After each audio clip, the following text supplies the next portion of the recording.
Hi, I didn't realize we were on.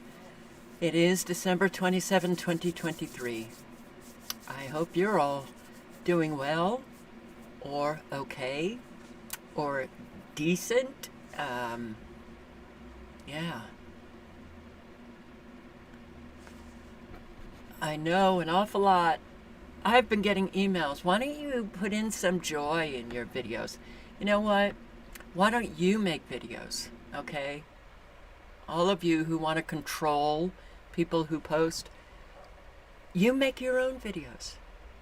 You got a channel there, and most of the channels are empty. Hey, post whatever you want. Okay. Hello, TFO at War.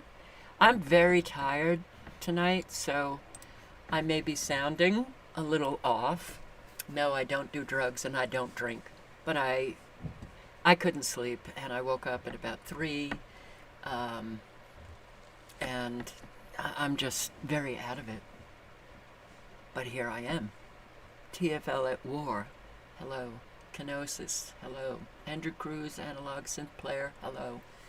Sherry Hughes. Thank you very much. And I saw Marty and Cynthia. Right? Right? Yes. Cynthia Johnston, Marty Lauderdale, Sherry Hughes. All three of you, thank you. So, who else? We've got Taylor Noose. Hey, Taylor Noose. Reality Decoded. Hi. Donna Davidson. And Laura Larson. Matena. Hello. Angelos. Hello. Super Painting 62. Oracle 11. I'm Skeptic. Rage Against the Machine. Rick Yorkin. Phil Strange. Kelly Kibo. Jay Northrup. Heart Seeing All, and Paige Seabrook. Hey, Paige. Forever Flowers. Hi, guys.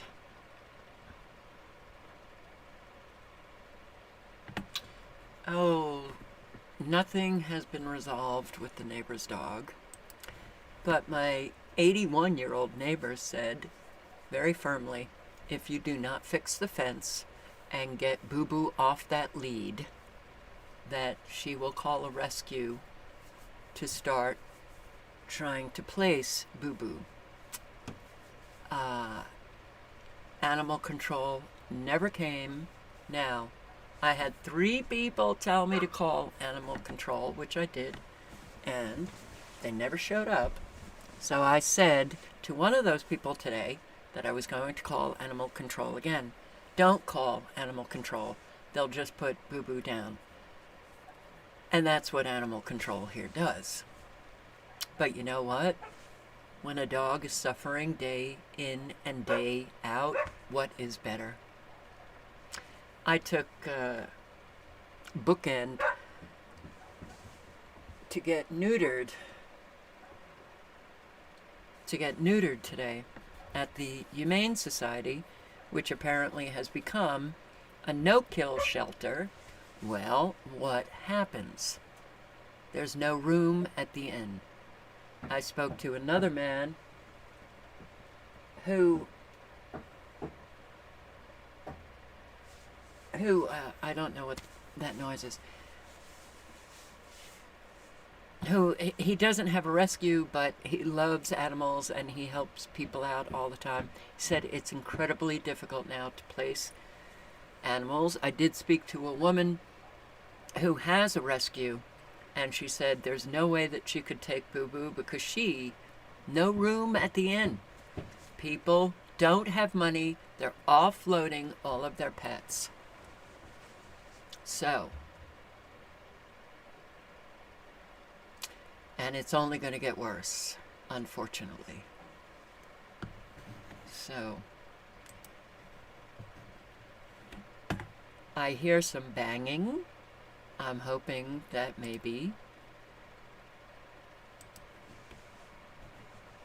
he's trying to fix the holes in the fence. I don't know. But I will say this. Whenever he tries to do something, he does a shitty job. Because for months that I've lived here, he puts up this chicken wire, doesn't want the dogs under the porch. And I have had to go over with cinder blocks to keep down. He put it up so high that he literally left, the bottom of the chicken wire. He didn't do anything to secure the bottom. So the dogs were just pushing the chicken wire right up, going under. And then he'd bitch and complain about the dogs. Aye. All I can say is aye. I'm so tired of people. Yeah. So getting Bookend is incredibly good. He is an incredibly good cat. So I'm glad that I was able to put him in the carrier without any fuss. He meowed a couple of times on the way. No meows on the back, but I think he was a little groggy. But he's really the easiest cat that I have taken care of. And for all of those who want to claim that I'm an old cat lady, I'm a dog person, German Shepherds. But I'm a four-legged person, so very hard for me to turn my back and ignore what's happening to animals. That has been the bane of my existence, actually, because I can't ignore. And a whole lot of people can. And they think I'm the problem, because I want people to take care of their animals.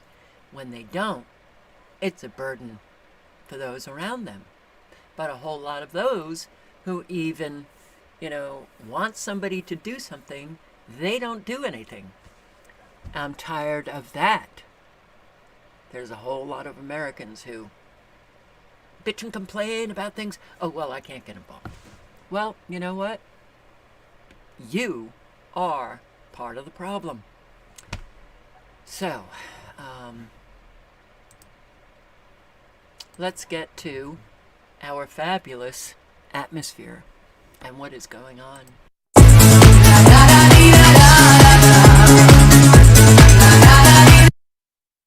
Alright, I don't know if that is music that is copyright violation material, but look at this. Yeah, that's a contrail. What am I, a crazy conspiracy theorist? That's a contrail. What's all the different colors in the middle? Might just be a reflection of the sun.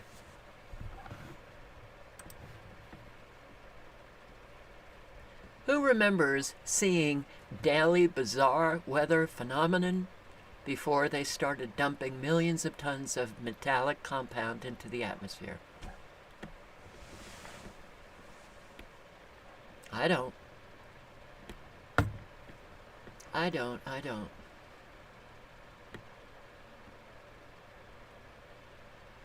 Look at that. Oh boy, I saw some scary, scary clouds in Great Barrington. My eyes were opened by 2010. But here, mysterious new cough everyone has been talking about. In case you wanted to know what it sounded like, everyone and their cousin is getting it, and it lasts for weeks. San Diego.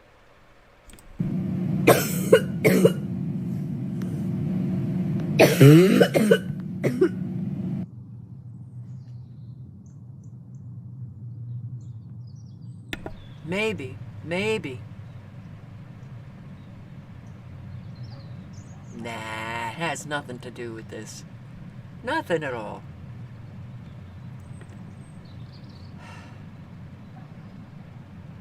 what you are seeing there in the sky, that's not going to affect your health. It's completely harmless.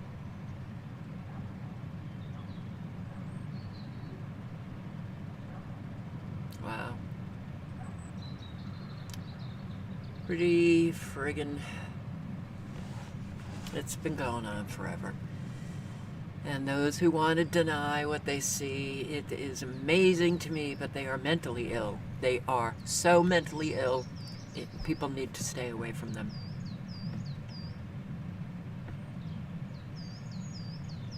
Yeah. Perfectly fine. And here, Scotland Christmas skies. The result of non-stop spraying of metallic particles into the atmosphere. More people are noticing each day that maybe something is not quite right. Whoa!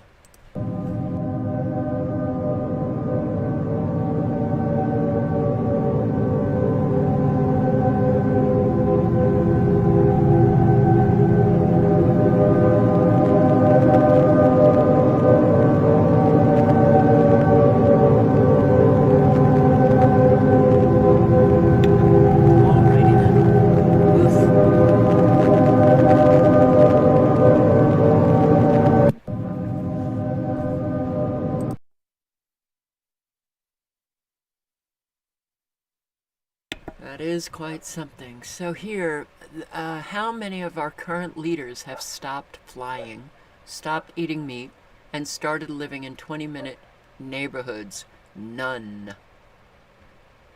Edinburgh. Public Forum. Who benefits from 20-minute neighborhoods? Who? Well, the who. People in power do love an emergency. It's like a hall pass to do whatever you like without having to be accountable. Anyway, let's get back to my earlier questions. Do you trust your government to have your best interests at heart? And do you trust the science that's being presented to you? I would suggest that politicians are amongst some of the least trustworthy people in our society.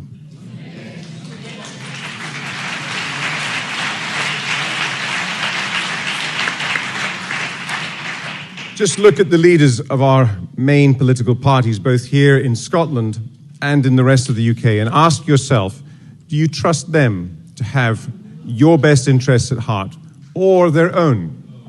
I would argue the latter. And do you trust the science that's being presented to you? According to the mainstream media, the overwhelming number of the world's scientists believe that man-made greenhouse gases are the cause of climate change. But that is not the full picture. Scientists who don't support this argument are simply cancelled. So you don't ever get to hear their side of the story. David Bellamy, a friend of mine, insisted that climate change is part of a natural cycle. Sadly, he's not around anymore to argue this case, but even if he were, the BBC had cancelled him back in 2004 when he dismissed man-made global warming as poppycock. So, what if the government and the scientists are wrong?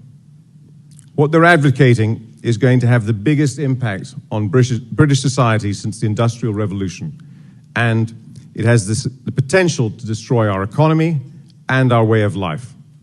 It really is that serious. And what if they're right? Well, if they're right, shouldn't one of the first questions we ask be, who are we saving the planet for? Because from where I'm standing, it sure as hell doesn't look like it's for you or for me. Great leaders lead by example.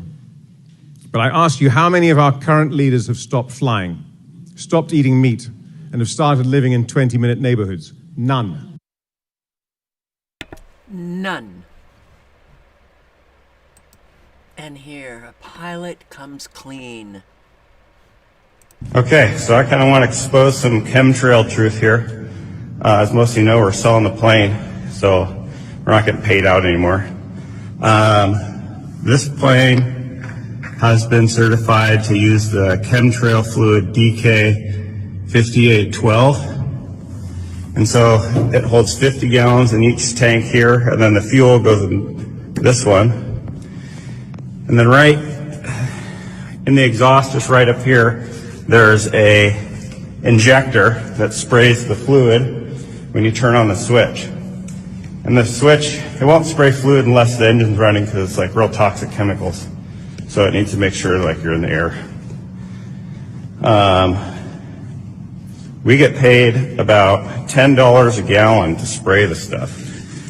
And this has a government issued retrofit kit. And you can see down here, they installed this switch. As you can see, it says chemtrails. You just turn it on and then you just collect money. That's how it works. That's how it works. And as you notice, chemtrails, that's what they're called. You're not a crazy conspiracy theorist. I'll put the link into this. You might want to circulate it. Circulation is very healthy. Good circulation is very, very healthy. Don't we know it? And here, people shrieking in tears. So these people who were on a cruise for Christmas came home to their cars in a parking lot flooded out. Salt water, probably destroyed. Yay! No, we're not. Do you see this right now? He's floating. Uh-oh. Oh, no.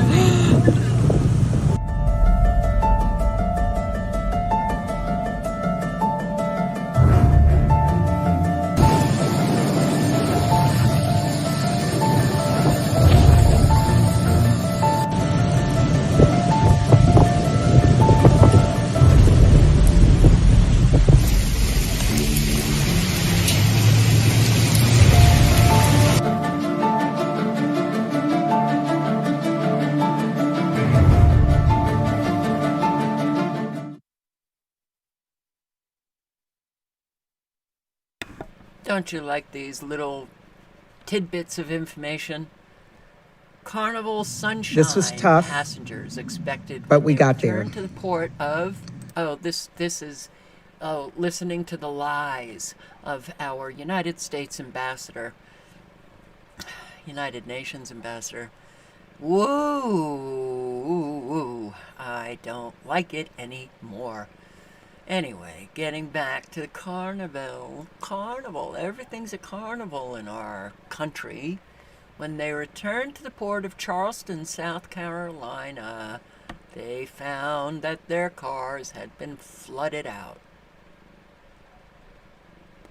When passengers disembarked and arrived at the flooded cruise terminal parking lot, they discovered their vehicles damaged with salt water, if not totally ruined. It was pretty upsetting and very overwhelming. Well, Merry Christmas.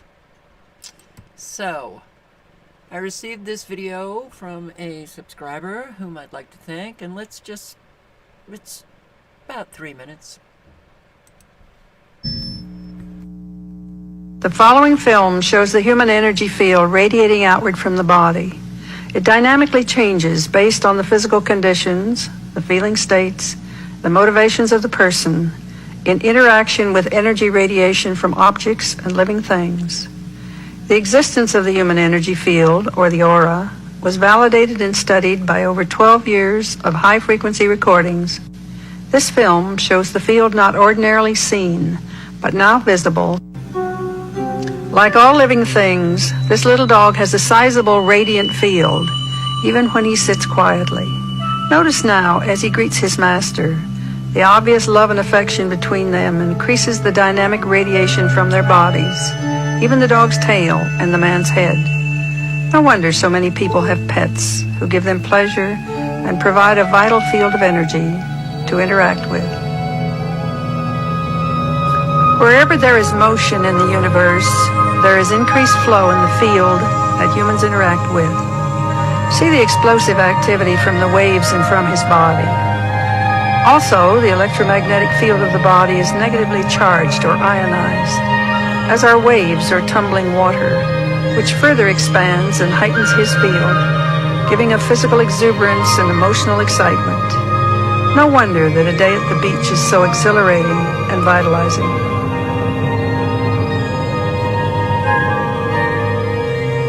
We all love a babbling brook and the freshness of outdoor vegetation and mountains. Most of us believe that it is relaxation and beauty which refreshes us. From our research, we have discovered that living plants and rarefied atmosphere provide a richer field of negative ions, which heightens and replenishes our own energy field. Notice that the man's field becomes light in color and high in frequency. It sparkles and radiates some distance from his body. See that as the child moves into the mother's field, the affection between them changes the overall field to a pink color. Individuals' fields blend and enhance when there is a warm, caring relationship. These energy fields are the largest and the whitest that we have shown. She is oming. On the breath inhalation, the radiant field diminishes, and on exhalation, it expands and envelops the child. We have known for a long time that Gregorian chants, oming, humming, singing, and whistling create an energy which perks up emotions and brings an expanded consciousness. Something we desperately need. So, yes, it is not New Age. It is not poppycock. It's true. We are these fields of energy. And we do, though it's not visible to the naked eye, but we do put out an energy into the world, a frequency. Can that frequency be disrupted by external frequencies? You betcha. Yes, and that's why it's very important to know who you are, because we've got a lot of external frequencies disrupting our own frequencies. And boy, does it take a lot of work to stay balanced.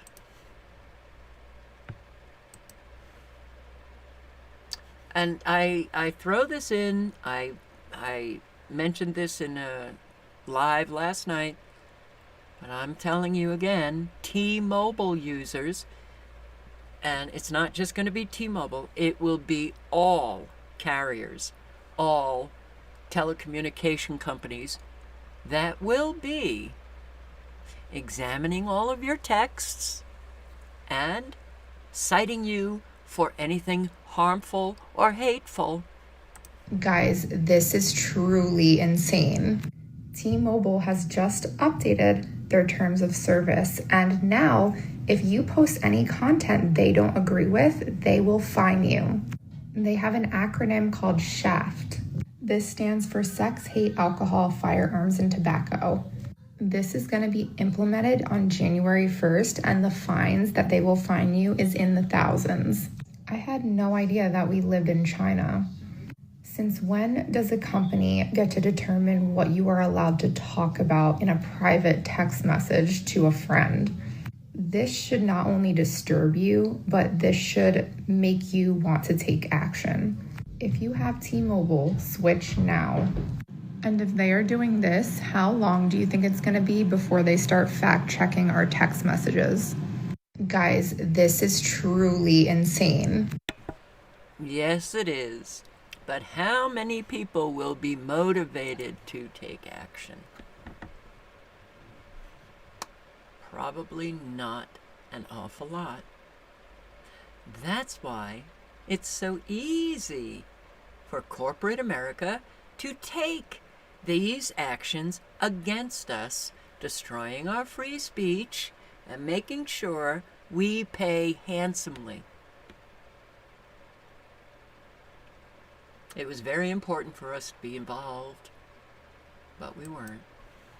So, hey, where'd my article go? Oh, it's all the way up here. Break the cycle. In 2024, say no to the government's cruelty, brutality, and abuse. And I will link below to this article from John Whitehead, constitutional attorney. Very good articles. I have recommended bookmarking his site. The greater the power, the more dangerous the abuse. Folks, hey, folksy, folks, it's time to break the cycle of abuses. Cruel, brutal, immoral, unconstitutional, unacceptable, that have been heaped upon us by the government for way too long. Let's just take a small sampling of what we have suffered through in 2023. And I posted the link. You can read the examples given by John Whitehead for the government failed to protect our lives, liberty, and happiness. This was just 2023, okay? The president became more imperial. The cost of endless wars drove the nation deeper into debt. The courts failed to uphold justice. The surveillance state rendered Americans vulnerable to threats from government spies, police, hackers, and political failures. Oh, power failures. And political failures. Mass shootings claimed more lives. The rich got richer and the poor went to jail. Show me your papers. Incidences skyrocketed. Free speech was dealt one knockout punch after another. Police became even more militarized and weaponized. Schools turned into prisons. The government waged a renewed war on private property. The plight of the nation's homeless worsened. The government waged war on military veterans. And the deep state took over? The deep state took over a long time ago. So everything the founders of this country feared has come to dominate in modern America. It's very obvious, and Americans don't care. Americans on the whole, I don't know you, maybe you do. But we notice what people care about based on what they do, not what they say. So as long as we continue to allow callousness, cruelty, meanness, immorality, ignorance, hatred, intolerance, racism, militarism, materialism, meanness, and injustice, magnified by an echo chamber of nasty tweets and government-sanctioned brutality to trump justice, fairness, and equality, there can be no hope of prevailing against the police state.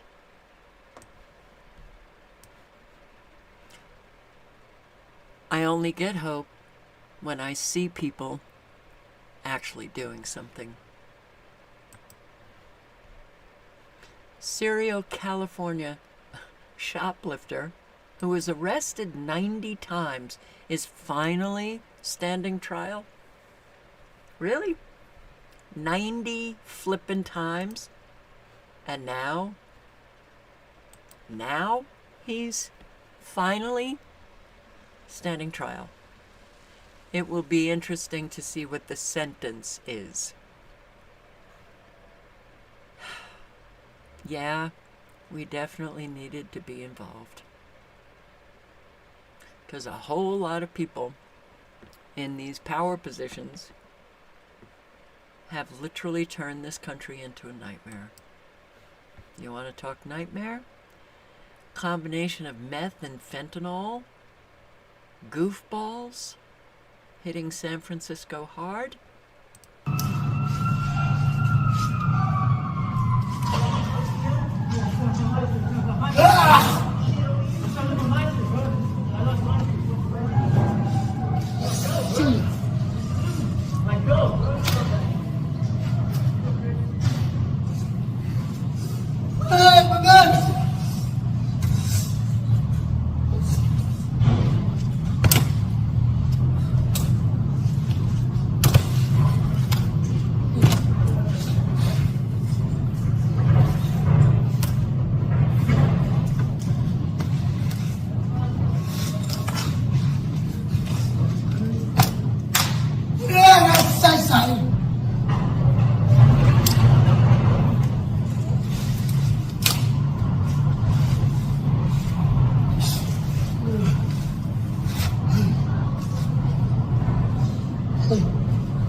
lot of these drugs that are coming over from China are laced with a lot of stuff that people don't realize that it's laced with, creating bizarre behaviors, a whole lot of death.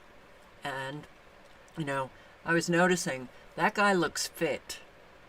He looks fit. Get him off the drugs now while he still has a chance. Oh, man. So, yeah. And considering everything that we are going through, we still have these people demanding the right pronoun from people who, oops, sorry, I made a mistake. This is, oh, wow, man. And what about when adults employ misgenders you intentionally? While he's talking, you're talking. You just misgendered me again. Okay. Multiple times. Gotcha. Both of you have. Wasn't intentional, but if you want to take it personal, that's also. Well, she did do it intentionally twice. You're talking to me too. You said she and then you said he. You're being condescending, and if you want to continue, I have Port Authority escort you out the building right this moment. If you want to play that game with me. Okay. Would you like to continue 3 days before Christmas? I really don't mind. I'm good. I'll just put this on. And what about when adults employ misgenders you intentionally? While he's talking. And good for this guy who put a stop to it.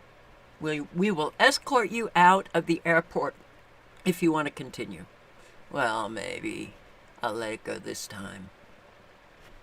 Holy shit.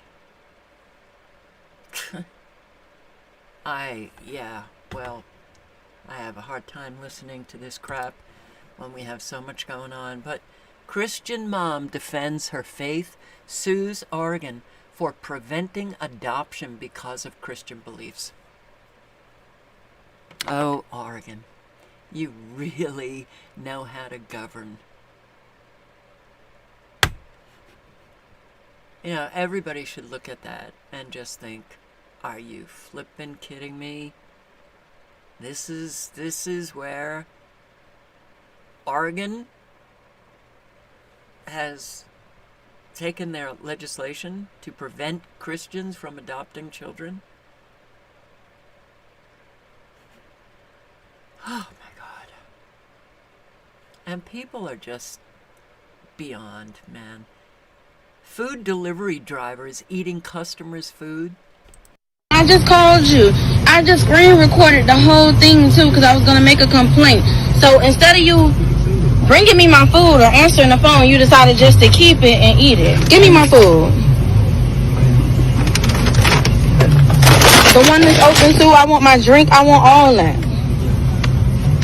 I did try to see. No, you didn't. I screen recorded the whole thing, sir. I have it, me calling you, me texting you. I screenshot it and screen recorded the whole thing. It's not even like you made it anywhere yet. We're still in the complex. What's the point of this? Because you pissed me off. Hey, you pissed me off. You just wasted my time and you pissed me off. And I'm going to send this to Uber Eats and whoever. Baby, it's a Google number. It said Google number already. Oh, if you want to watch more of this, I'll put the link in the chat. I can't. I mean, wow. Talk about bad energy. Now, I'm going to link below to two articles on these nano tattoos that was sent to me by a subscriber. And yeah. So, nano tattoos. New nano tattoos don't need batteries or wires. While it has biosensor potential, the ink could be sprayed on almost anything. Wow, nanotechnology is really something. Nano tattoos capable of passive wireless communications with nearby devices without the need for external power sources such as batteries. Think about the nanotechnology you've been breathing in. The nanobots that you've been breathing in. The smart dust that you've been breathing in. And then, you know, and I'll just give an example. I've had subscribers for a very, very long time, years and years and years. Never once did I see a mean comment until this past year. What happened? What happened? Attacking other people, leaving comments. What's going on? Something is definitely going on. So again, I say, awake is a misnomer. For sure, it's an awakening. Okay. But it means nothing. The truth that will set you free is your own truth. Knowing who you are is the most important piece of work that we all have here in our life's journey. Knowing who you are. A whole lot of people, just think, I don't know, that their shit don't stink, they're fine, they're good. No, they're really not. Just because you know what, some of the things that are happening to us collectively, and most people don't do anything with the knowledge anyway, that means nothing. It means nothing. For sure, if you're not doing anything with it. But to develop that generative care, it means that you've got to do that work on yourself, the self-reflective hard work. So, if you don't know who you are. Oh, you'll think you know who you are. And you don't. Self-deception. That's really hard to weed out. So, all of that the nanos inside of you, the nano tattoo, capable of passive wireless communication with nearby devices, without the need for external power sources. Guess what? The nanobots inside of you, it's the exact same thing. A whole lot of people are flipping crazy. And a whole lot of the awake are flipping crazy. So, they got it going. I mean, this is not something that is emerging technology. This is advancing technology, a technology that they have been using for many, many years. In fact, the subscriber sent me this as well. Look at the date. 2013 for these nano tattoos. 2013. PubMed, getting nano tattoos right, a checklist of legal and ethical hurdles for an emerging oh yes, they always present it as it's a medical benefit, don't worry, apparently this is going to help diabetics. 2013. That, well, 10 years ago? You think that technology has advanced? For sure. Did I put the link in? Yes, I did. So, yes, you have to do the work on yourself every day. Absolutely. Fearless. Absolutely. It is lifelong. So let's do the economy, okay? Yeah, we're still hearing how good it is. Inflation has created a dark cloud over how everyday Americans view the economy. CNBC.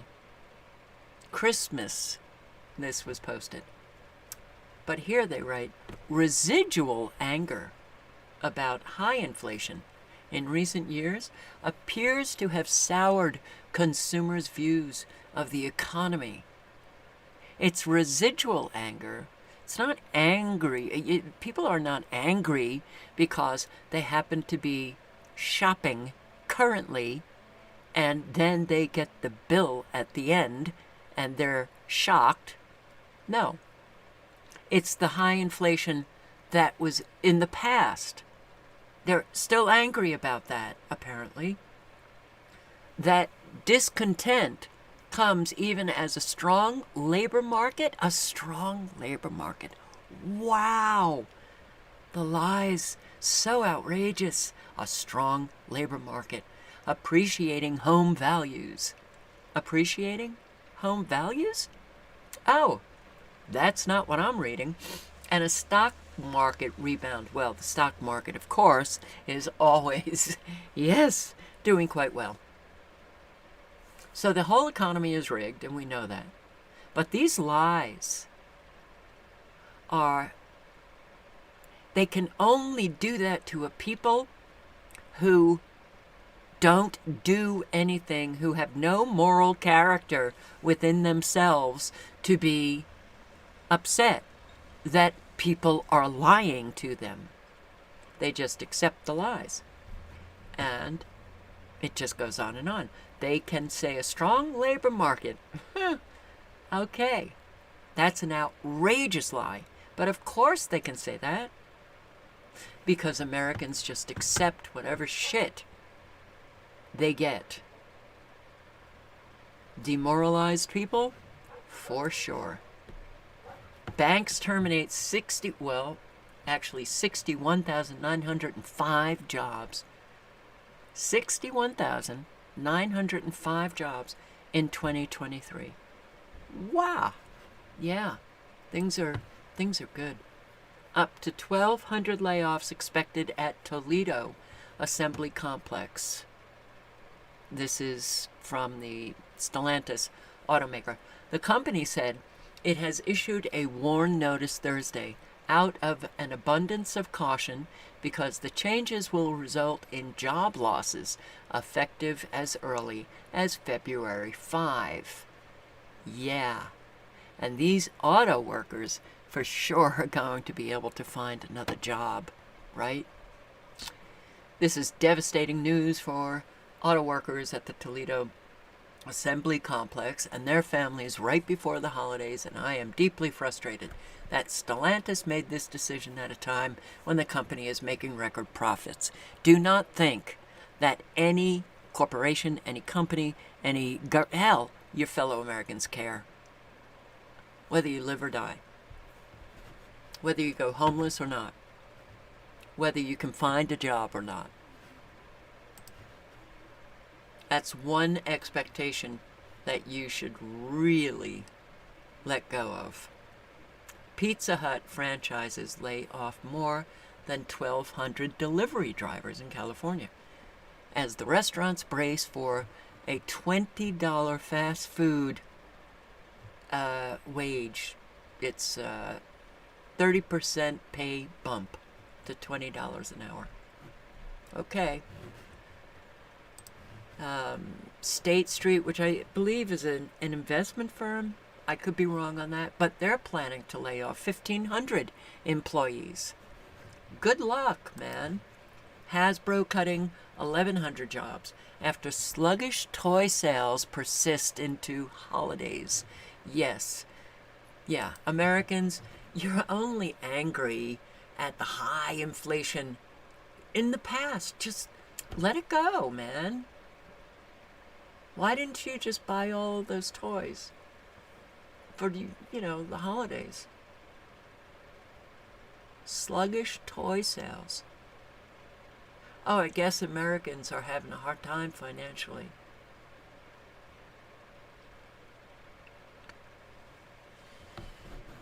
Fuck, man. But who's having a great time? Biden is headed back to D.C. from Christmas vacation at Camp David.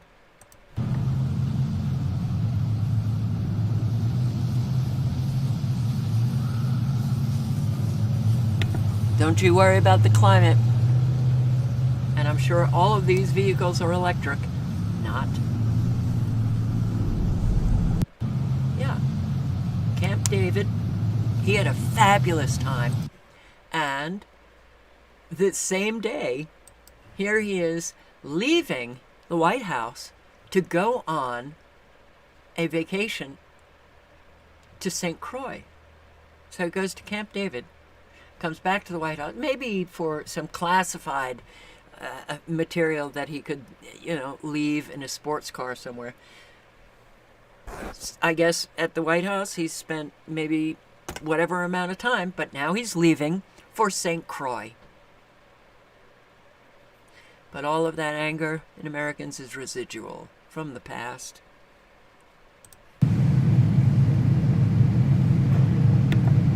Boy, oh boy. What a job, man. I wouldn't mind. Give me a teleprompter. I probably wouldn't make as many mistakes.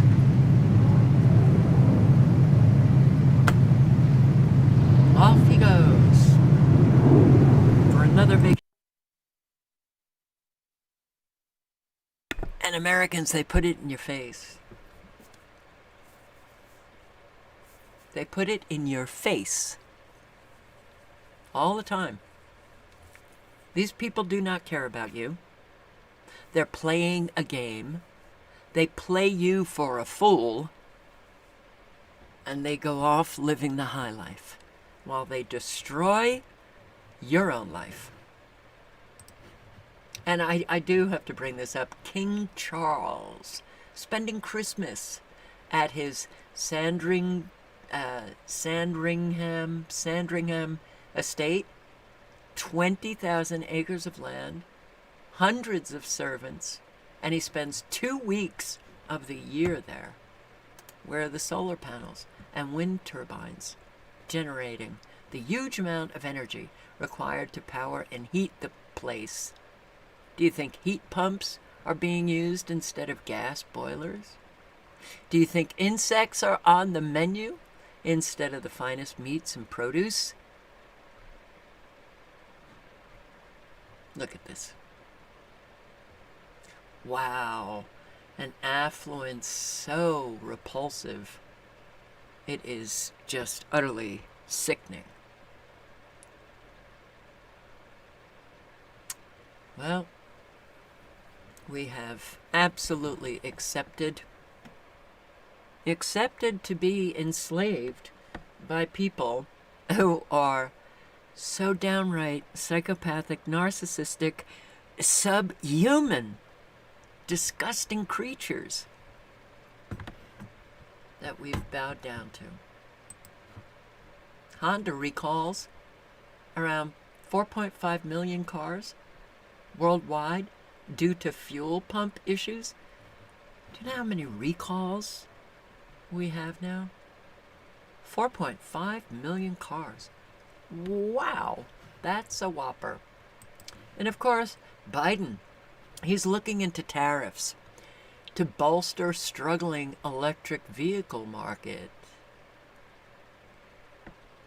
When people have found out that these electric vehicles are bursting into flames, when they find out that their lithium battery dies, and in order to get another battery, it's going to cost them $18,000 or $24,000. They don't want the crap that's being foisted down their throat by this sick. I need new descriptive words for these just, God, ugh. Biden administration is considering increasing tariffs on some Chinese products related to his green agenda, like electric vehicles, in an effort to boost poor market demand and protect domestic industries. Yay! Increasing tariffs will increase the price. And, well, who's going to be making them? Only half of all Ford dealers agree to sell electric vehicles next year. The whole green energy scam?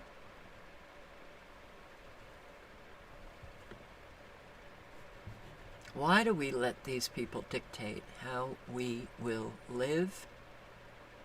Why? Why do we give them all the authority? You tell me how I'm supposed to live. Get rid of your gas stove. Eat bugs. get rid of your car, get a bicycle. What the hell are we doing? Oof. Man.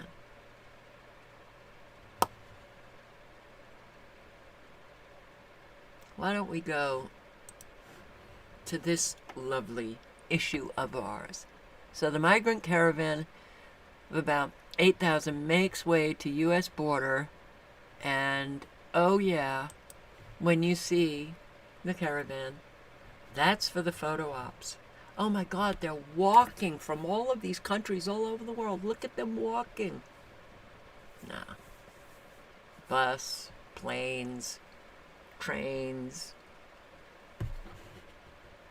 The U.S. Secretary of State Antony Blinken is scheduled to meet. The U.S. Secretary of State Antony Blinken is scheduled to meet with Mexico's president. This as a migrant caravan is making its way to the border right now. We know that an estimated 8,000 people are believed to be en route. And as Morgan Chesky shows us, that number is expected to grow. Is heading north. A group of men, women, and children, whose organizers say is now 8,000 strong, after an estimated 2,000 more joined in a single day. The caravan last seen in the Mexican state of Chiapas near Guatemala would be the largest since last year. Many of them desperate and exhausted. This father from Honduras sharing his 3-year-old daughter is now too weak to walk. The U.S. border's still more than 1,000 miles away. In Eagle Pass, Texas, just days after these stunning scenes of migrant families lining the Rio Grande, U.S. Customs and Border Protection facing a quiet lull that likely won't last long. Outside an Eagle Pass shelter, we met Osmani, Marianne, and Edison. ¿Dónde van ahora? Where are you going now? Oklahoma. Oklahoma? Los Angeles. L.A.? Dallas. Dallas. Marianne from Venezuela says she's now waiting until her asylum hearing. After a 5-month journey here, she called dangerous but worth it. Mexico's president now saying he'll meet with U.S. Secretary of State Antony Blinken, Texas Governor Greg Abbott, taking his own steps, installing more barbed wire on the border. And I'm sorry, but it's all a show.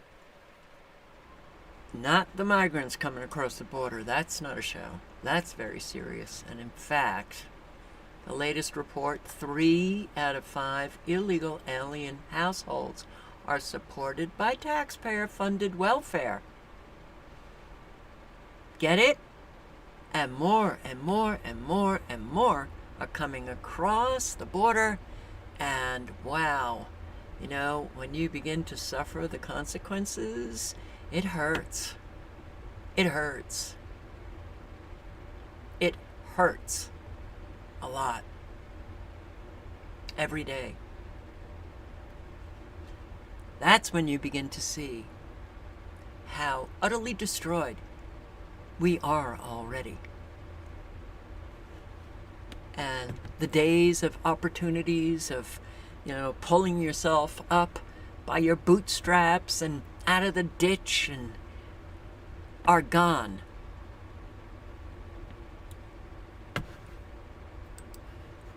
And here, yeah, Border Patrol EMTs in Lukeville, Arizona, responded to an unresponsive illegal alien attempting to revive him. He apparently didn't make it. Wow.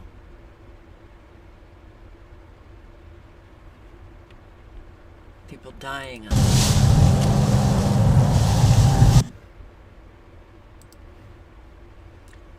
And, oh God, British police seem to have some difficulty with cultural enrichers, so, you know,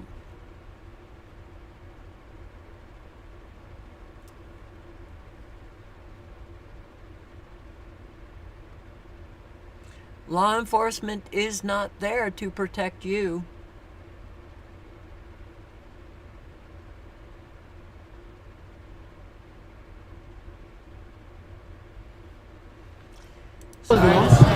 But things are going to get a whole lot worse. And here, unbelievable, Welsh government is using a 14-year-old Welsh girls to attract migrant men to the country. And yeah, people were questioning whether or not this could actually be real. Shemai. Hello and welcome to Wales. We understand being a refugee isn't easy. They're going through so much. Fleeing your country is difficult, but Wales wants to help you feel welcome. The Welsh Refugee Council is here to help you. You can contact them here. Wales is seen as a nation of sanctuary. We welcome anyone and everyone. We recognise your skills and talent. The Welsh Refugee Council offers a lot to support, including ESOL classes, which means English for speakers for other languages.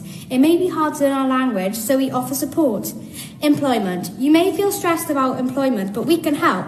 They help you to apply for bank accounts, child benefits, and they can help with housing. It's very important to have a warm place that you can call home. Education. Children have the right to education. Play for children. We know how important it is for children to socialise. Help finding doctors. It's extremely important to have healthcare. Not only this, but Wales offers free education and healthcare. There are many job opportunities here in Wales.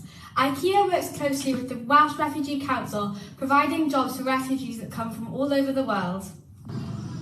On the screen now are some basic Welsh phrases. Shemai. Hello. Broda. Good morning. Prenanda. Good afternoon. Nosta. Good night. Sitoiti. How are you? We understand that you have been through a lot, and that is why the Welsh Refugee Council is here to help you. Thank you for listening. Well, is it real? It sure is.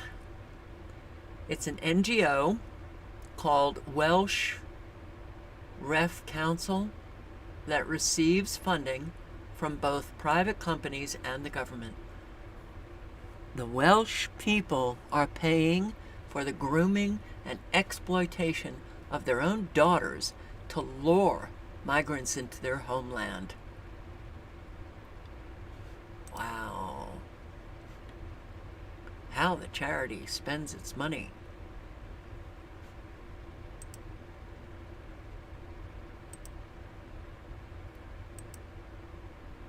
Oh my God. Okay. Something is very wrong here, don't you think? But could it be... Could the evidence be stronger that all of this migration, especially when you have documents out of the United Nations Compact for Migration, with most of the world's countries signing on, they're signatories to this migration? It's purposeful, it's intentional to destroy Western countries. Wake up and smell the coffee.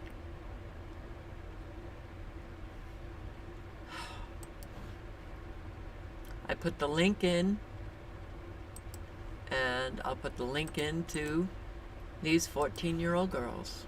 Yes, luring the migrants into Wales. Wow, man. Sick. Wow. Evil. It's what do you say? What do you friggin' say anymore? And this guy, this year, said this. I want to be very clear. Our borders are not open. I want to be very clear. Our borders are not open. I want to be very clear. Our borders are not open. I want to be very clear. Our borders are not open.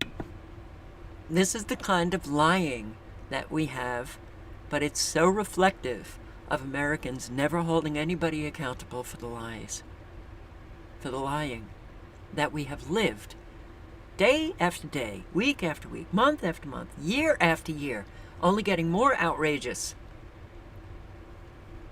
I want to be very clear.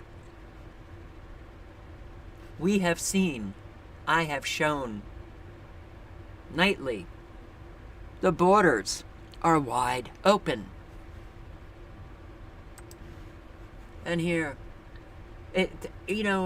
I'm looking at all of those standing around doing squat while this man is getting beat up by some migrant. What is going on?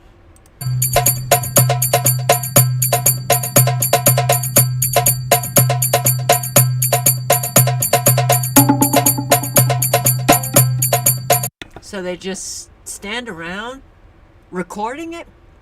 Okay. Humanity?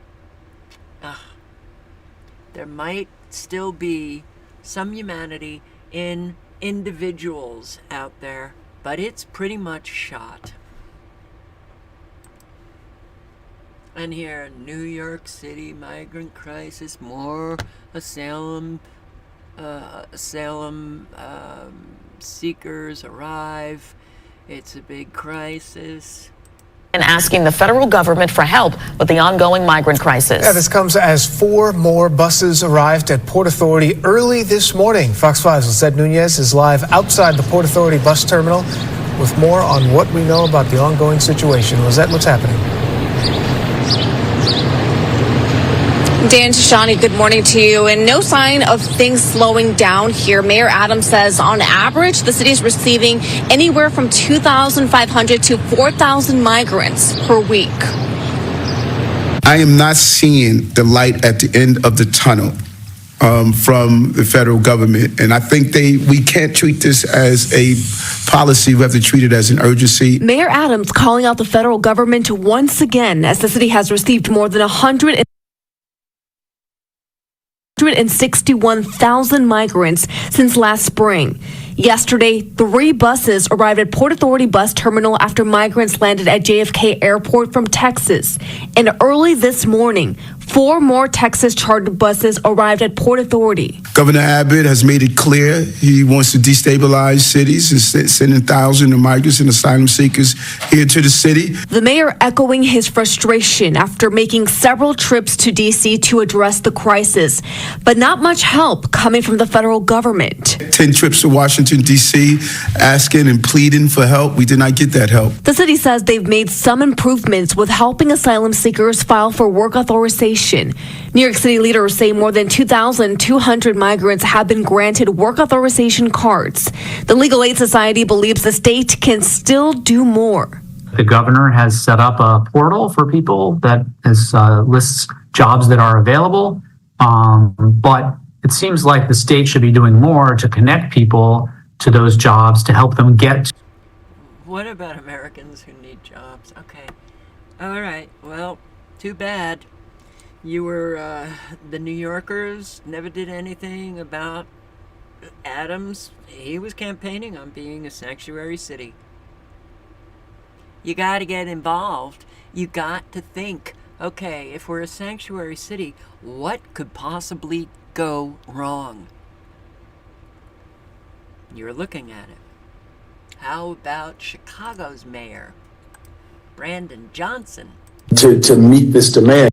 And he just recently said, and it was very bold, we will remain a sanctuary city. But we have reached a critical point in this mission that absent real significant intervention immediately, our local economies are not designed and built to respond to this type of crisis. We are literally building a system as we go along. I commend Mayor Johnston and Mayor to meet this demand, but we have reached a critical point in this mission that absent real significant intervention immediately, our local economies are not designed and built to respond to this type of crisis. We are. Okay. It's bad. It's only going to get worse and worse and worse as the days go on. Anthony Aguero, it's only getting worse. Merry Christmas, America. All military age men. Hardly any women and kids. More illegals being dropped off in San Antonio.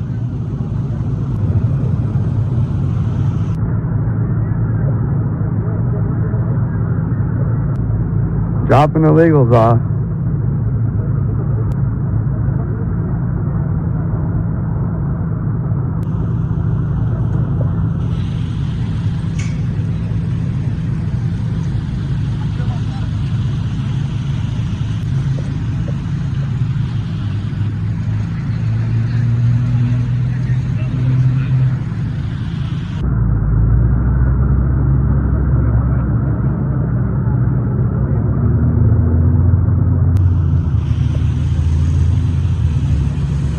People like that are ruining this country right here. All military age men. Hardly any women and kids. More illegals being dropped off in San Antonio. Yeah, it's only going to get worse and worse. Here, mass migration blueprints. This was what I linked to last night. Muckraker's thread of all of the maps. And I'll do it again. How about circulating it? Oh, this might be too long. Yes, it was too long. So, let me just click on that map. Link is in the chat. And when you get to this page, click off that. Here are all the maps. NGOs hand them out to all of these migrants coming from all over the world. This is how you get to America. This is where you can stay. I mean, we couldn't, I've said this for 13 years on every agenda. We couldn't have more evidence. The evidence just keeps piling up. Mountains of evidence that Americans just don't care to even consider. It's purposeful. Okay. Let's listen to Ford Boss Me. Ford Boss Me. American citizen from Chicago to illegal migrants. Important message. Please listen. And I will link below to this video. And here we go. For you guys, and I'm going to try to say it the best that I can. This is not just for you guys. This is also for the people that are coming here illegally. And I hope this message gets out there so people get the message. Los demócratas les están mintiendo. No hay casa aquí. La gente tiene frío y los estadounidenses sin hogar se están enojando por la invasión ilegal aquí. Por favor, quédense en casa. No es mejor aquí en los Estados Unidos. In American, in English, in American, in English, the Democrats are lying to you. There is no houses here and people are cold and homeless. Americans are becoming angry at the illegal invasion here. Please stay home. It's not better. And this in Spanish. Okay.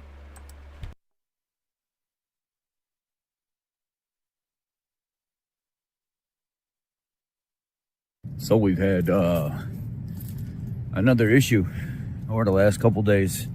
There was another 91 migrants dropped off in the suburbs of Chicago. That's where I am. 91 migrants. So what these bus companies have started doing is if they're going to get impounded driving into the city and stuff like that, they're just going to start dropping them off in the suburbs. The problem with that is in the suburbs, they are walking right into the malls. They are stacking up clothes and stuff on their body. They're learning that they can steal up to a certain amount without getting in trouble. And some of them are taking advantage of it. In Chicago, they're starting to get desperate. They're starting to steal from people's homes. They're stealing from their garages, their cars. There's video footage in the neighborhood apps of more and more break-ins all the time. People reporting more theft, more violent crime altercations popping up because these illegals are getting desperate. They don't have any recourse for making money. Some of them are starting to sell drugs. Some of them they're getting to a point where desperation is kicking in and they're doing whatever it takes to be able to steal tools, steal money, steal food, take advantage of people. lying. They're creating like their own schemes and stuff like that. And here's what I don't understand: if where these people came from was so bad that they had to flee for their family and political persecution, asylum, that they just couldn't be there because it wasn't safe. Why are these people coming here? They're getting so pissed off and demanding that they're not getting what they want, but they're turning around and they're going back home to their country, which I'm not opposed to. But if their country was really that bad, why are they going back? If it was really that bad where they were at, why are they even considering going back? Because it's too cold? Because it's hard for them to make money here? Is it because they have family back there that are established that can help them if they need to be helped? Is it because it's a comfort thing that the reason they want to go back home? If it was really so bad that they had to leave where they were from, cross multiple countries, possibly losing their lives, crossing into the jungle, making their way into Mexico, they show this massive caravan of people coming here right now from Mexico. There's a lot of stuff that doesn't make sense here. It doesn't make sense how the freaking cartels are tied in with making so much money, and now it's a thing that's like considered normal for the cartels to be transporting people through Mexico. Now it's normal to see thousands of people all traveling together and nobody doing anything about it, not getting attacked by cartel members, not getting their money and stuff stolen while they're all together, government not stepping in, just the media showing, hey, look, there's thousands of people headed your way. Wow, this is normal now. Everybody should be accepting of this. Fuck that. I am not accepting of it. I don't want it here. I don't want them here. I have nothing against them. They don't fucking belong here. Simple as that. They don't belong here. They are not coming to a better future. They are not coming to a better future here. If they think that they're going to be part of some American dream that's going to make them the happiest people in the world, they're better off where they're at. They are not better off here. They are not better off here. For sure. But what they are hearing from the NGOs, from the people on the ground in their countries who are promoting all of the United Nations Compact for Migration, they're telling them, you'll get everything free. It's going to be fabulous. Come on. From countries all over the world. And then they come here and they realize how betrayed they were. Then they find themselves sleeping on the streets, cold, hungry. You can't expect them to just be very passive and, well, I'm going to go back to my country and I'm going to have residual anger about all of this betrayal that's going on in the good old US of A. You'd like to think that most people would understand that we're the people of the lie. But they don't. Oh man, this is going to get so much worse. It is going to just blow. And then you got the sleeper cells. Those people who have a purpose coming into our country. Military-aged men who aren't going back. They're set up at some camp in states all over our country, waiting for their activation on their cell phones. Heart issues skyrocketing in military. So, sleeper cells activate a whole lot, join the U.S. military because it doesn't matter if you're illegal anymore, or they're joining law enforcement in states, California, Chicago, Yeah. Or Colorado. Well, it's a definite in California and Colorado.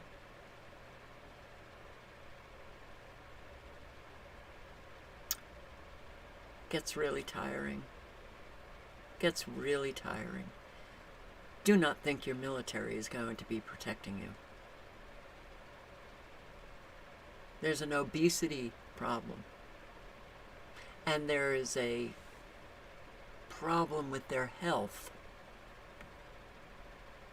They're not going to be protecting you anyway, because they're order followers. And a whole lot are in countries all over the world. So are we being left vulnerable to attacks everywhere? Oh, we are. And do we have the money, Americans, to support all of these illegals? No. But hell, no one cares. And when nobody cares, a whole lot of evil takes place. Elderly being thrown out into the street, families being thrown out into the street, food lines for food banks get longer and longer and longer. Homelessness in the children homeless.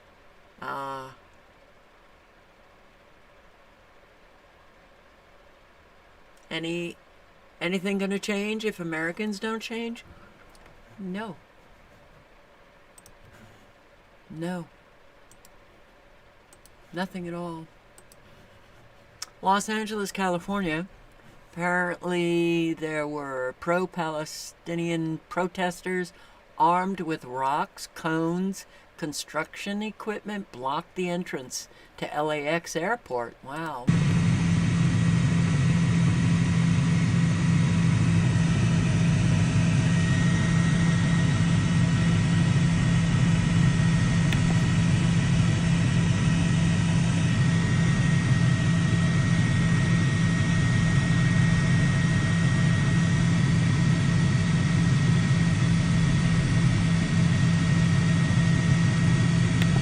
Looking Antifa-like.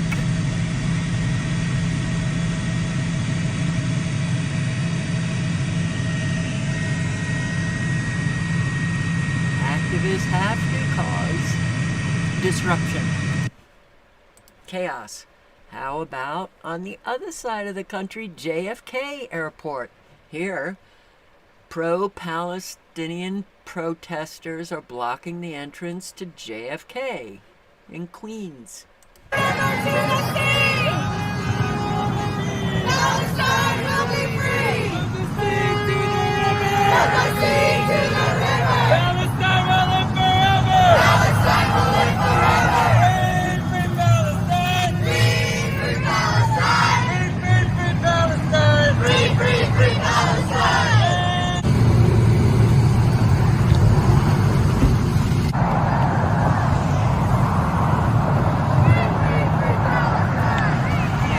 Guy who's not going to miss his flight.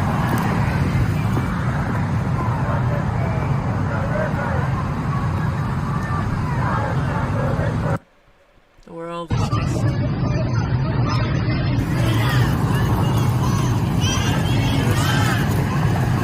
getting out of their cars, walking to the terminal. Look, they've all protesting is something that people have done forever.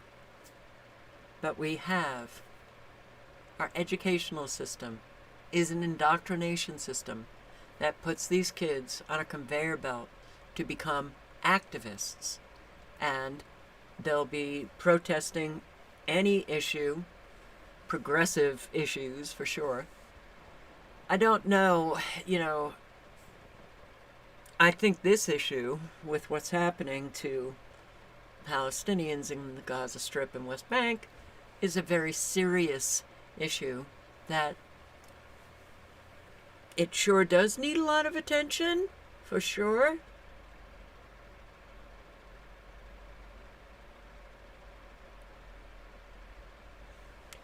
So, there's just, it's just going, look, everything is just flipping chaos. The evil in the world is so obvious. And an awful lot of people are on that side, which to me is really astounding, but money talks, right? So, in fact, money talks, let's, here, Lee Camp exposed a lot of the actors, celebrities, influencers receiving money to be on Israel's side. And let's just take a listen for a few minutes. I will link below to Sabrina's video here. And there it is in the chat. Huh, what happened? Okay. And I do recommend that you check out Sabby Sab's channel and subscribe. There you go, it's in the chat. Channel link, but let me click this off. Here we go. You guys have noticed that some of the Hollywood celebrities have obviously come out being very, very, very pro-Israel. They are starting to step in line and basically try to find a way to switch the narrative a little bit because they see that things are not working out in the Zionist favor. Jerry Seinfeld is one of those celebrities. Lee Camp, I roasted him pretty well, I think. But there's something that Lee Camp mentioned in this video as to why this is actually happening. Why are these celebrities coming out to be so pro, Israel? And then also, it's not just celebrities that are Jewish, by the way. So remember, Zionism isn't Judaism. There are celebrities that have actually spoken out in support of the Palestinian people.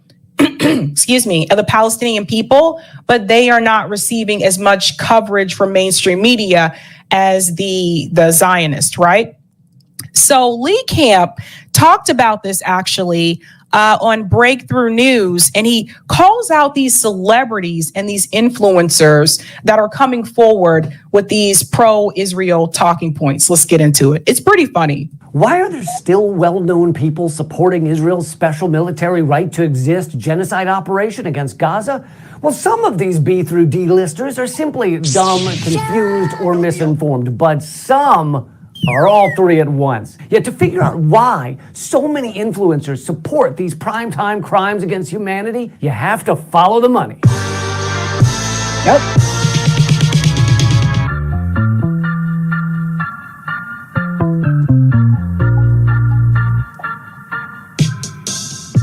Celebrities and influencers have come out of the woodwork to support Israel.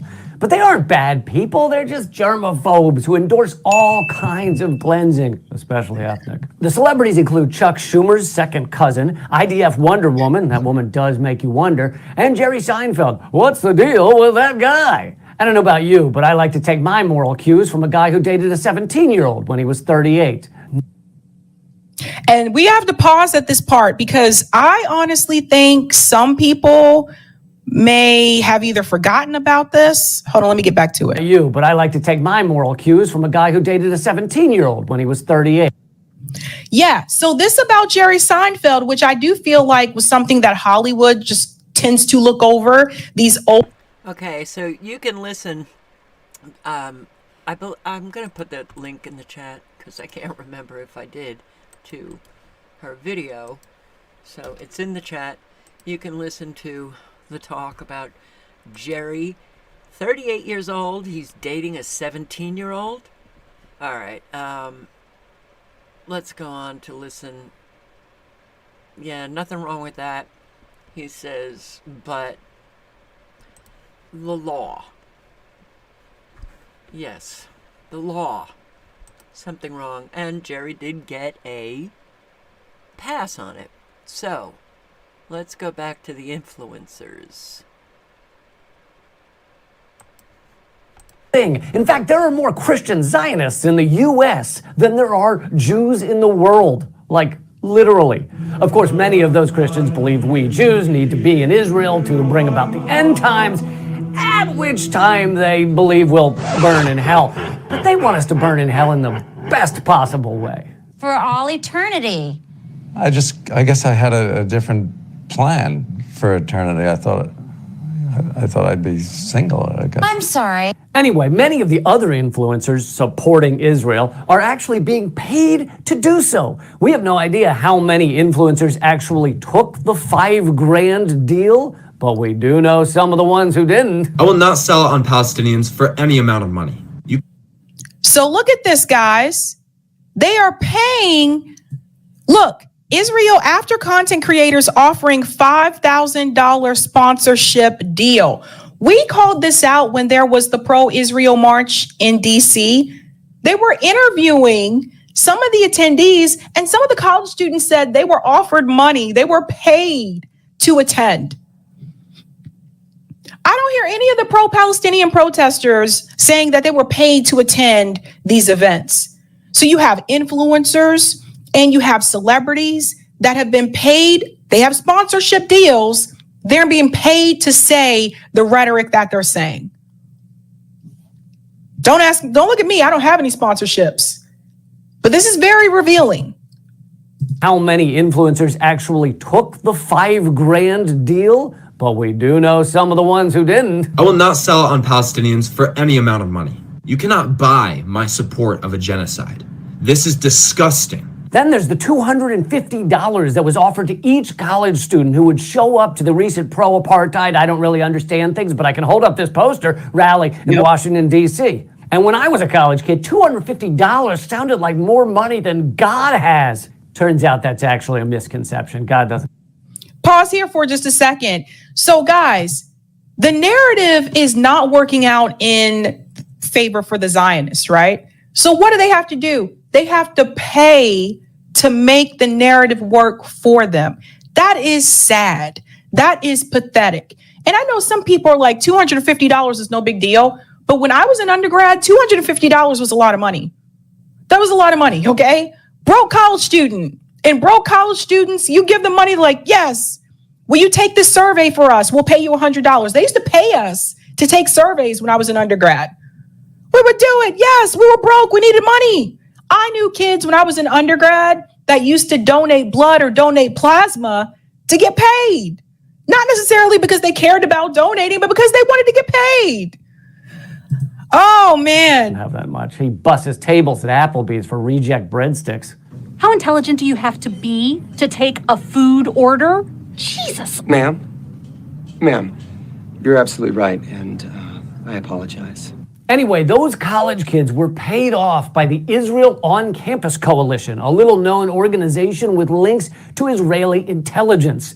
But then there's an even bigger kind of influencer, Congress. In the Senate, they voted 97-0, and in the House, 412-1 to support Israel. But that word support, that's a bit of a stretch. It's like if you helped your friend Andy push a dead body into a wood chipper, and then you told your wife you were out late because you were supporting Andy. You gonna get help? But 97-0, talk about a landslide. And that's despite the fact 2/3 of Americans want a permanent ceasefire. You see, many Congress people are funded throughout their careers by Israel's lobbying firms, including J Street, Pro-Israel America, Republican Jewish Coalition, AIPAC, NORPAC, and FAIR. Let's pause back here because I want you to see all the ones that he mentioned. Let me just mute it for just a second. Okay. This is what I wanted you to see, guys, because AIPAC is the easy one. That's the one that a lot of people know, right? But there's also J Street, there's Pro-Israel America, Republican Jewish Coalition, and NORPAC.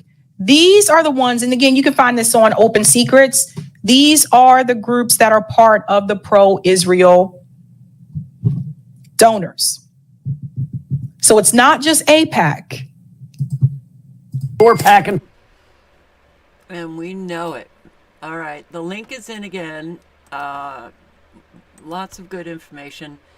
And Lee Camp is Jewish. There's an awful lot of Jews who are so dead against what the Zionist government is doing. I always feel like I've got to point that out. Why? Well, I just do. So, here, some Zionist guy, a man who is actually secular and has nothing to do with the Jewish religion, claims to represent me against my will, and that he speaks for all Jews around the world, and this he calls the only democracy of the Middle East. You know, they say Israel claims to be the only true democracy in the Middle East. Well, maybe in the Middle East it's a democracy, but I know that I was born a Jew, and without electing anybody in the Middle East, a man from Israel claims to be my leader, to represent me. I didn't vote for him. He didn't ask me. Just because I'm born Jewish, I'm born and Netanyahu represents me. I don't think that's a democracy. That sounds like a dictatorship. You know, they say Israel claims to be the... It's such... Anybody listening to that, you know, that if you're Jewish and you happen to be born and raised and live in New York, that Netanyahu is representing you, you're out of your mind. Yeah, anyone who could believe that kind of stuff is out of their flippin' minds. They don't have intelligence working in here. It's mind-boggling. Mind-boggling to me. And I'm going to link below. This is a 9-minute speech that this woman gave, who is Jewish and quite anti-Zionist, and it was a very good speech. I'll just play a few minutes, but it's very low, so I'm gonna raise. Let's see if that's enough. And the likelihood that I cry at some point when I'm talking, very high, so I'm just warning you in advance. I spoke to my dad about this event the other day, and I said, you know, Dad, I'm really nervous. People are heartbroken. They're devastated. They're holding pain and rage, and I'm just not sure how to start. And he said, well, have you thought about opening with a joke? Classic dad form. And the only joke I could think of was the human rights record of the state of Israel. So there's the... So there you go. The link is in the chat again.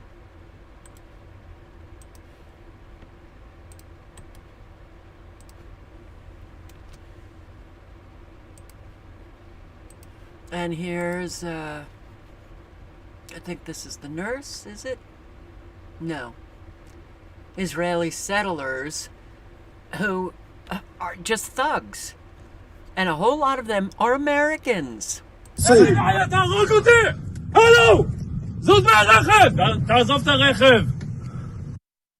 harass the Palestinians in the West Bank. They stop them. They have their guns. The Palestinians don't. And, you know, the police they don't do anything. The settlers are stealing their land, razing their homes, and then literally stealing it all. I mean, how can anybody look at this and think that there isn't great evil taking place in the West Bank?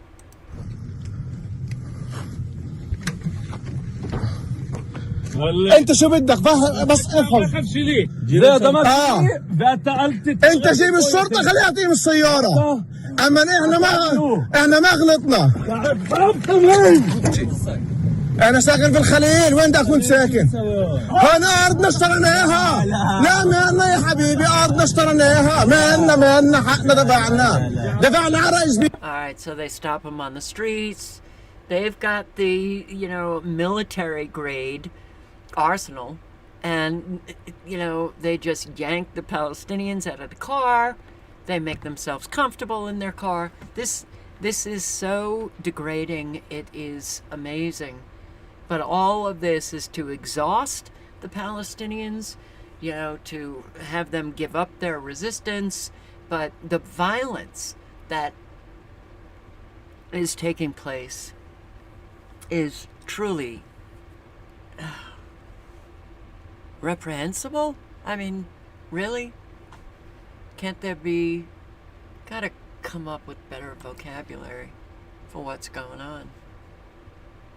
The Zionists are revealing how much power they have, because a trick to maintaining power is hiding that you have it in the first place.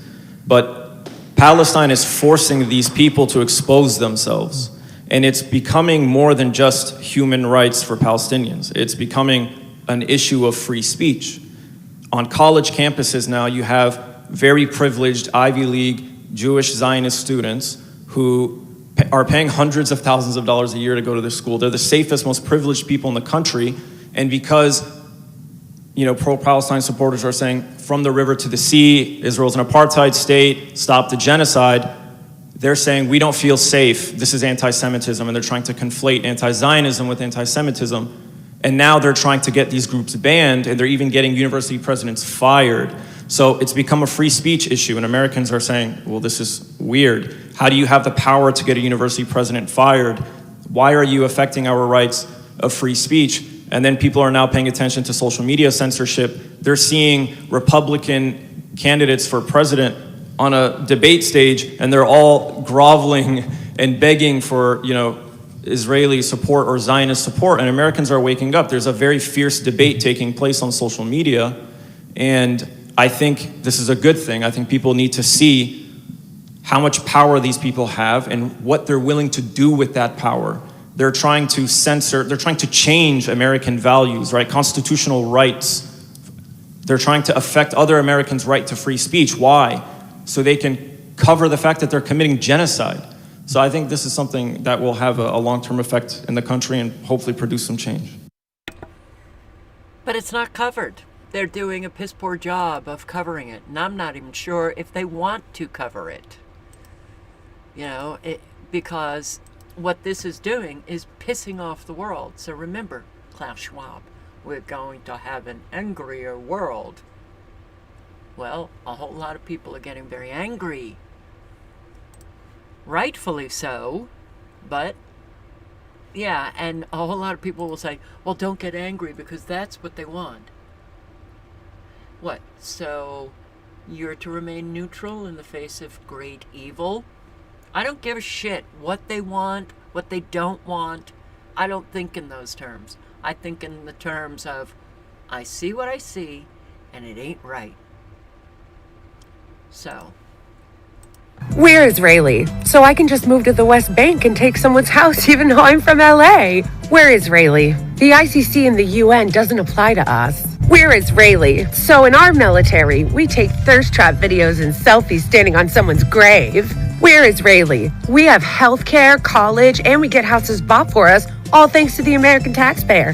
But not thank you, you owe it to us. We're Israeli. We can keep with impunity and say that we're just defending ourselves. Move over, Florida. Your stand your ground law has nothing on us. We're Israeli. We put the set in settler. We're Israeli. We put America to shame with the way that our government lies on TV. We're Israeli, the only democracy in the Middle East, unless you live over the border in Gaza, and then shut up, prisoner. We're Israeli. We care about multiracial democracy as long as the Arabs stay in their quarters. We're Israeli. Most of our funding comes from right-wing evangelicals in America, but don't bring that up, bigot. We're Israeli. We care about women's rights, unless you're Palestinian, and then girl bye. We're Israeli. For us, the phrase "but Hamas" is a whole personality. It's true. Except for, we're Israeli. We put America to shame with our lies. Oh no, we're on par with you. You listen to, you know, some of these Israeli news, it's phenomenal what we're hearing from people. Read the text. לא שולט על עזה. חמאס הוא לא האויב, אלא עזה חושב חמאס. לכן, חמאס לא הוא האויב, אלא עזה הוא האויב. עכשיו, ברגע שמשנים טרמינולוגיה של האירוע, תפיסת עולם הוא שונה, הגדרת אויב קודם כל הוא שונה, אין משמעות להקש בגג. אין משמעות לתת נון צדיק מי יצא, לתת שכונה מי יצא. זה נקרא לשטח. אתה אומר, מה הייתי עושה? רק לשטח. כמה שיותר גופות. כי אישה שם היא אויב. תינוק שם הוא אויב. כיתה באלף הוא אויב. חמוש חמאס הוא אויב. אישה בהיריון הוא אויב. כי אנחנו רואים במו עינינו. אז למה אי אפשר לעכל מערביזציה? כי מטשטש אפילו את רמת ההיגיון הבסיסי. למה? כי רואים איזה ילד עם שוקולד ביד. אבל הילד הזה לומד קלצ'ינקוב בכיתה א'. הוא לא ילד. הוא מחבל, אבל ילד. I can't even comprehend that mentality. I cannot. That is such great evil. And here, a woman, Maxine, a Jewish nurse who worked in Gaza for many years. I was in Gaza with delegations through Washington Physicians for Social Responsibility as a nurse in 2011, 2012, and 2014. 2014 after Operation Protective Edge, what we thought then was a huge assault. Nothing like this genocide. The healthcare system back then was so under-resourced, so decimated by the blockade, by the siege, by past assaults. There's not even a word for what it is now. I have always found the people in Gaza to be amazing, gracious, welcoming, warm. I'm Jewish. When people find out that I'm Jewish and a nurse there, the embrace is even more warm, and thank you for being with us. And my message always is, what our government's policy is, what Israeli policy is not in our name. So, the Israeli government does not represent all Jews all over the world. In fact, it doesn't even represent an awful lot of the Israelis in Israel. So, a displaced woman from Gaza writes, "Here in this tent, we spend our entire day. My 3 siblings, my mother, my aunt, and her little son. This is our home, our kitchen, the place where we welcome guests, and the sleeping area for my siblings late into the night. Life here is the worst. It's filled with injustice, oppression, hunger, and psychological pressure. I would trade my life for a meal just to return to a corner of my warm home, to sit atop its wreckage and what remains of it."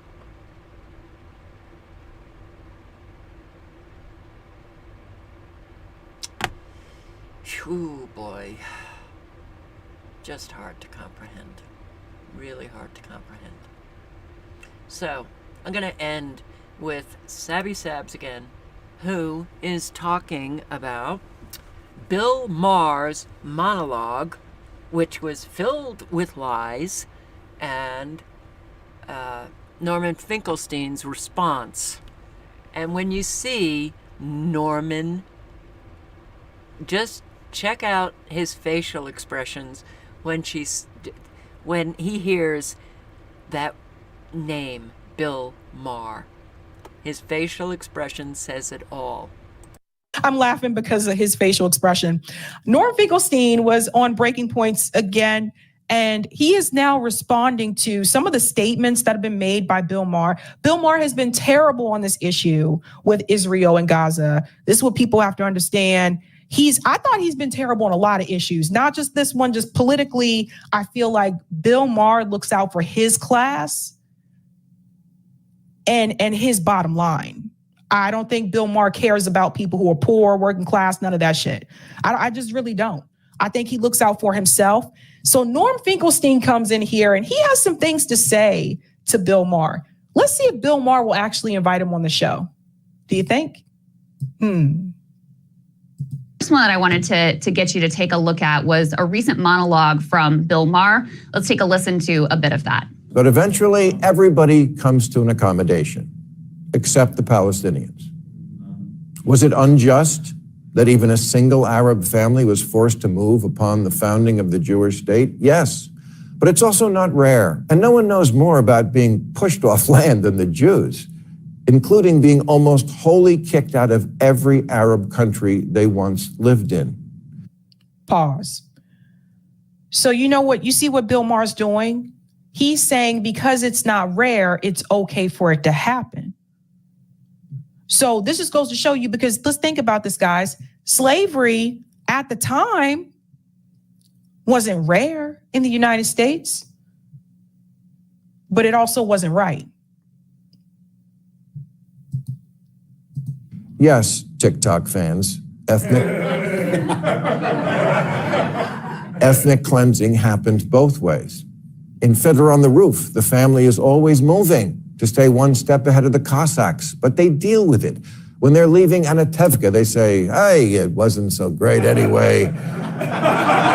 Nobody was a bigger colonizer than the Muslim army that swept out of the Arabian desert and took over much of the world in a single century. And they didn't do it by asking. There's a reason Saudi Arabia's flag is a sword. Arafat was offered 95% of the West Bank and said no. The Palestinian people should know your leaders and the useful idiots on college campuses who are their allies are not doing you any favors by keeping alive the river to the sea myth. I mean, this guy is, I'm sorry you have to listen to this, guys, but this guy is absolutely horrible. Absolutely horrible. Where do you think Israel is going? Spoiler alert, nowhere. So the sort of core of the point he is making is Jews got kicked out of a lot of countries too, and it's effectively time for Palestinians to get over it and move on. Well, just as a general point, I find it rather amusing when I hear Bill Maher pontificating about, if you see the longer clip, about Byzantium, about the Roman Empire, about Muslim expansion. He knows as much about these topics as Joy Behar. The only difference between him and Ms. Behar is she reads her factoids off of index cards while he reads them off of a monitor. And neither of them is, in my opinion, particularly funny.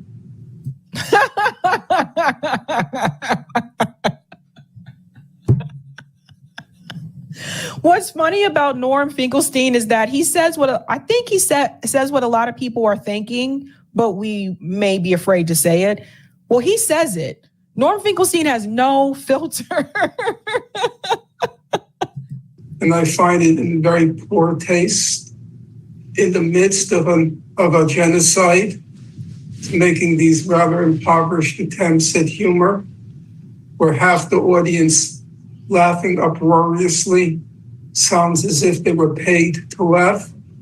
But let's leave all that aside and let's get to the factual matters. Here are the facts. The Palestinians on the Zionist project, I'm not going to go through the whole history, I promise your listeners. The Zionist project begins roughly at the end of the 19th century. Their aim was to establish a Jewish state in Palestine. Palestine was not empty. It became obvious to the indigenous population that the realization of the Zionist enterprise to create a Jewish state would at minimum reduce them to second-class citizens in their own place of birth, or at worst, result in their expulsion. And the Zionist movement coined a locution they called a transfer. They didn't want to use the vulgar, gross term, expulsion, so they called it the transfer. And as Israel's leading historian, who, by the way, at this point is extremely right-wing, his name is Benny Morris, and you'll see him in all the right-wing talk shows like Coleman Hughes, and others, Benny Morris said, and now I'm quoting him, the idea of transfer or expulsion, the idea of transfer was inbuilt and inevitable in Zionism. Okay? Yep. Now, it happens I wrote my doctoral dissertation on Zionism. I know about the subject, but I never belabored the terminology because sometimes I think it obfuscates the critical facts rather than enlightening them. Sort of like nowadays when Palestinian supporters talk about settler colonialism. I don't find this kind of terminology enlightening. I think it obscures more than it enlightens. But as a factual matter, as Benny Morris said, the idea of transfer or expulsion was inbuilt and inevitable in Zionism. And this is one of the pieces about that JFK article that was revealed as well. One of the problems that JFK actually had with nationalism of Israel and the Zionist movement is because that was exactly part of the plan. He saw where that was headed, and that's why he did not support that. So it's important that people understand from the very beginning of the Zionist movement, the expulsion of the people on the land was already a part of the movement that was already established from the get-go. And I continue to echo that because you have to understand when people make this statement of, well, on October 7th, they are totally purposely forgetting about what happened before October 7th. So, and that's got to stop. Enough. Okay, so Zionism is a movement. It's a movement. It's a project. It's not Judaism. So how could anybody who disagrees with Zionism be anti-Semitic? Doesn't make sense.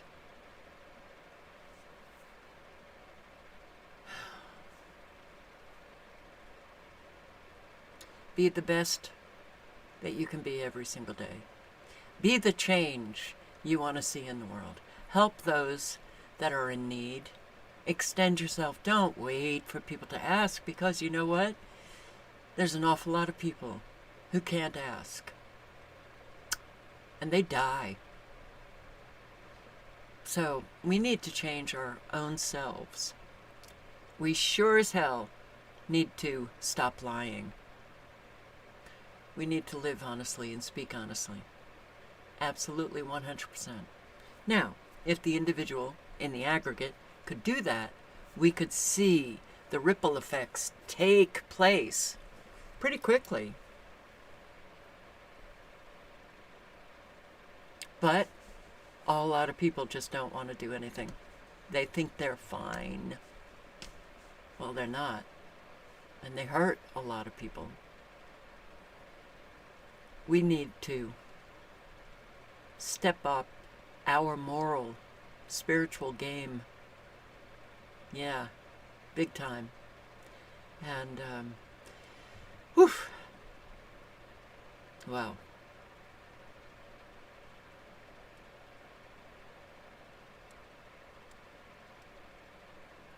Be a power of example. We're not going to get the aggregate part, but as individuals, we need to do it for our own soul. We need to do it for the people who are closest to us. Absolutely 100%. It's our responsibility to maintain humanity. And you can't do it just by sitting back and thinking your shit don't stink, when it sure as hell does. A whole lot of people around you smell it, but for some reason you don't. I don't know any of you, but we wouldn't be in this mess if Americans weren't a mess. So, clean up the mess.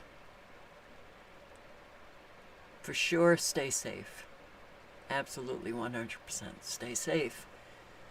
And I hope every one of you never has to suffer the consequences of this evil.